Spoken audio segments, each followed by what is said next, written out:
네, 안녕하세요. 판다 주식TV입니다.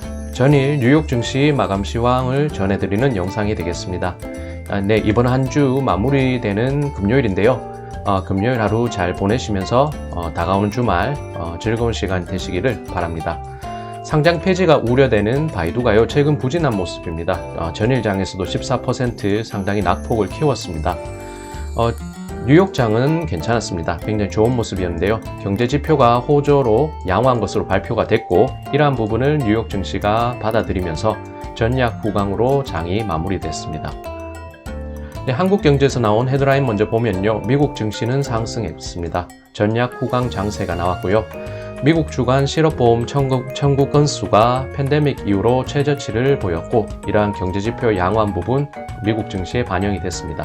미국 4분기 GDP 성장률 확정치는요, 4.3% 잠정치를 상회했습니다. 유가가 하락했는데요. 코로나 재확산의 수요 둔화 우려가 이제 확대된 모습이 반영된 것입니다. 조 바이든 미국 대통령은 미국 경제가 부양책 계기로 희망 조짐이 있다고 강조를 했고요. 바이든 대통령 또한 중국이 세계 최강국 되는 일은 자기 임기 동안엔 없을 것이라고 굉장히 강한 언사를 보였습니다. 파월 미 연준 의장은 경제 회복세가 빠르다고 했습니다. 완전히 회복될 경우 완화 축소할 수 있다고 했습니다. 애틀랜타 총재 미 연은 총재는요, 미 연준 총재는 인플레가 치솟을 가능성을 걱정하지 않는다고 밝혔습니다. 네, 3대 지수 빠르게 먼저 보면요, 다우존스는 0.62% 상승, S&P 500은 0.52% 상승, 나스닥은 0.12% 상승했습니다. 특히 주목할 만한 부분은요, 스몰캡 2000이라고 해서 중소형주들로 모인 지수가 2.3% 상대적으로 상승폭이 컸습니다. 네, 섹터별 맵을 보게 되면요, 에너지 쪽은 조금 강세폭이 약했고요. 이 대형 기술주들이 하락을 보이면서 오늘 전반적으로 강했던 종목들별로 보면 상승을 마무리했는데, 이 대형 기술주들이 특히 조금 부진했다는 모습이 눈에 띄었습니다. 네, 월스트리트 저널 내용 통해서 빠르게 보면요, S&P 500 지수는 한때 1% 하락에서 0.5% 상승까지 반등했습니다. 예상치를 웃돈 경제지표 발표 등이 경제 회복에 대한 기대감을 높였고요. 이러한 부분이 미국 뉴욕 증시에 반영된 것입니다. 다만 고성장주 에너지 종목 등이 상대적으로 부진했고, 이러한 부분이 상승폭을 제한하는 모습이 조금 나왔습니다. 네, 중소형주가 상대적으로 강세폭을 키웠던 이날이었습니다. 최근 최고점 대비 10%가량 급락했던 러셀 2000 지수인데요. 이날 2.4% 급등하는 모습으로 굉장히 강하게 반등하는 모양새였습니다.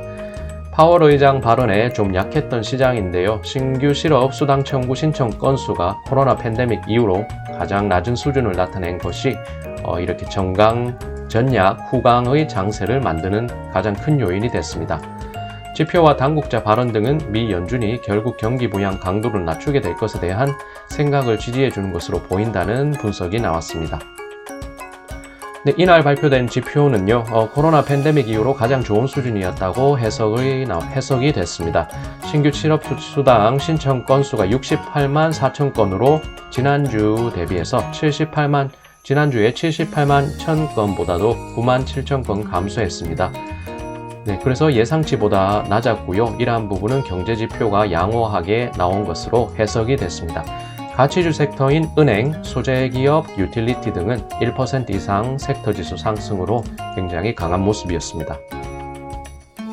네, 이렇게 해서 미국채 10년물을 한번 보면요, 이렇게 최근 4거래일 연속 하락세를 보이다가 어느 정도 국채 수익률이 반등하는 모습이었습니다.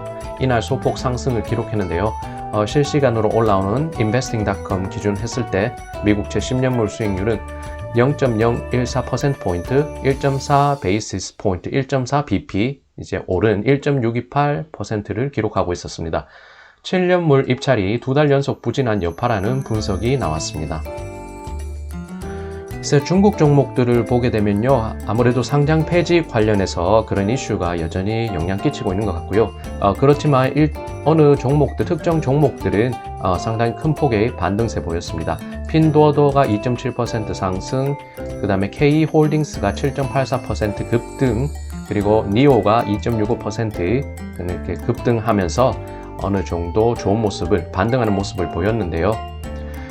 그렇게 되면서 K홀딩스라는 종목이 2계단, 2계단 상승했습니다. 여기에서 목록이 나온 것은요, 뉴욕 증시에 상장된 중국의 테마주가 될 것인데요. 시총 순위로 이렇게 목록을 해둔 것입니다. 알리바바, TSMC, 핀도더, JD, 징동, 바이두, 레디스, K홀딩스, 중국석유, 중국석유화학, 니오 등이 있습니다. 그래서 순위로 볼 때 시총의 변동이 있었는데요. 시총 순위가 변동이 있었던 게 K홀딩스가 중국석유와 이 중국석유화학을 제치고 6위, 7위로 올라섰고요. 여기 있습니다. 그리고 이제 웨일라이라고 나와 있는 니오가 10위권으로 이렇게 진입했습니다. 원래는 중국생명이라고 중국인수라고 하는 중국생명보험이 있었는데요. 그래서 중국생명보험을 제치고 니오가 10위권으로 들어온 것입니다.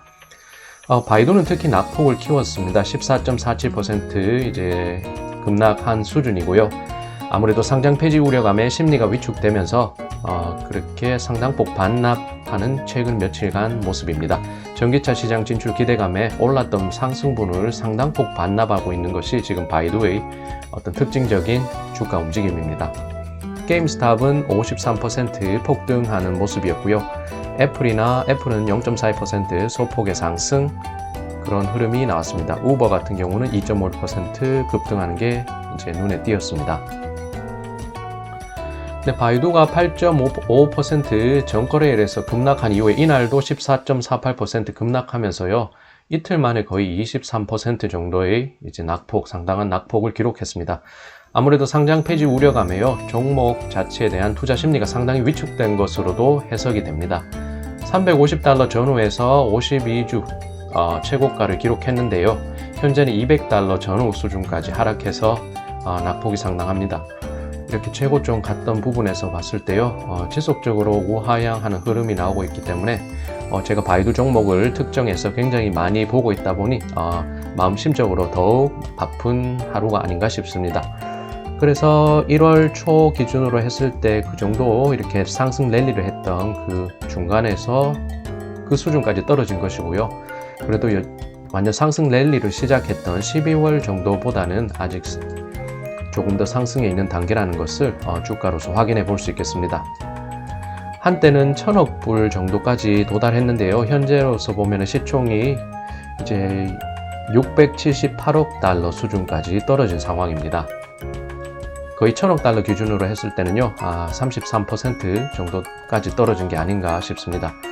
이번 주 들어서 매도세가 강하게 나타나는 모습인데요. 여기서 거래하는 부분을 보면은 빨간 표시가 되고 매도세가 강했다는 것, 그리고 매도 물량이 더 많아지고 있다는 것을 한번 해석해 볼 수 있겠습니다.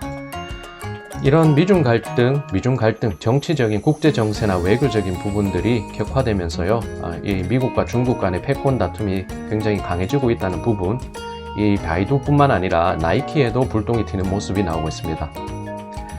나이키를 보게 되면요, 나이키도 지금 3.4% 급락했습니다.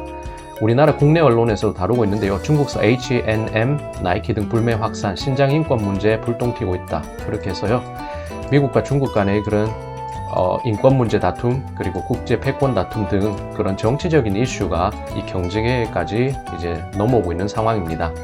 그리고 Nike navigates controversy once again in all important China. 어쨌든 나이키도 이제 소비재다 보니까 중국에서 물량이 상당할 텐데요. 이제 판매하는 물량이 상당하고 중국인 자체도 나이키라는 브랜드에 대한 충성도가 높은데 이런 정치적인 이슈로 인해서 중단기적으로 굉장히 리스크가 커진 모습입니다. 중국 나이키 불태우며 분노, 신장에 메우는 기계 생산하고 있다. 그런 식이 나왔습니다. 예전에 중국과 일본 간의 그런 굉장히 다툼이 커졌을 때요, 이제 그 생가쿠 열도라고 하고 중국은 또 다른 명칭으로 부르는데요. 그때 이제 일본 차에다가 중국 국기 달고 다니면서 난리도 아니었는데 그때 생각이 날 정도로 굉장히 격화되고 있습니다. 근데 바이든 시진핑은 매우 영리한 사람이라는 평가가 나왔습니다. 우선 이 언론은요, Fox 비즈니스라고 해서 굉장히 미국에서 보수적인 색채가 강하고 친트럼프를 했던 곳인데요. 중국이 국제사회 책임 다할 수 있도록 바이든이 하겠다고 힘쓰게 할 것이다 라고 말했고요. 중국이 세계 1등이 되는 일은 내가 있는 동안은 일어나지 않을 일이라고 강조했습니다. 그리고 댓글 부분이 눈에 띄었습니다. 관세 문제에 대해서는 바이든이 트럼프에 감사해야 한다가 좋아요가 굉장히 많았고요. 56대 2로서 좋아요가 56, 싫어요가 2표, 트럼프 관세 정책은 완전한 재앙이고 이룬 게 하나도 없다는 이 의견에 대해서는요, 찬성 좋아요가 6표, 싫어요가 12표가 나왔습니다. 여전히 트럼프를 지지하고 트럼프의 그런 반중국 정책을 응원하는 사람이 미국 시민이 많다는 걸 확인할 수 있는 부분이고요. 그리고 트럼프 이후 미국 내 편가르기 분열 기조가 상당한 듯이 보인다는 점도 이 단순한 이 한 기사에서도 그런 특징을 확인할 수가 있습니다. 네, 바이든 이제 월스트리트 저널이 이제 한 3, 40분 전에 내놓은 기사가 됐는데요. 바이든은 미국은 중국과 경쟁을 원하지 대립을 원하진 않는다는 평가가 있었습니다. 중국과 경쟁이 격화될 수 있다고 바이든 대통령이 미리 이렇게 발언을 했고요. 시진핑은 매우 영리하고 보면 as smart and very very straightforward 라고 해서 매우 직설적인 사람이다. 그리고 천성적으로 민주주의 성향이 그렇지만 천성적으로는 민주주의 성향이 조금 더 없는 사람이라고 했습니다. 그래서 Xi doesn't have a democratic with a small d bone in his body. 그는 전제주의를 미래의 물결로 이 시진핑이라는 사람은 전제주의를 미래의 물결로 여기는 사람이라고 평가했습니다. 민주주의, 전제주의 마치 대립의 각이 서 있는 모습이고요.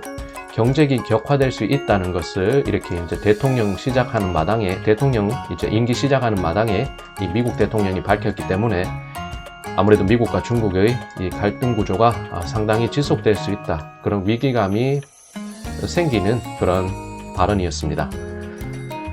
네, 여기까지 판다 주식 TV였습니다. 아무래도 미국과 중국 간의 국제 패권 다툼이 심해지는 이제 기미가 보이다 보니요. 이 바이두를 보고 있는 저로서도 기분은 썩 좋지 않은 전일 뉴욕 장시였습니다. 네, 마감 시황에서 다른 부분이 좀 많이 얘기가 됐고요. 네, 어쨌든 이렇게 해서 마감 시황 시청해 주셔서 감사드립니다. 그래도 마음만은 여유로운 금요일 되셨으면 좋겠고요. 다가오는 주말 즐거운 시간 되셨으면 합니다. 네, 다음에도 이렇게 시황 준비해서 찾아뵙겠습니다. 시청 감사드리고요. 곧 찾아뵙겠습니다. 네, 그럼 다음에 뵙겠습니다.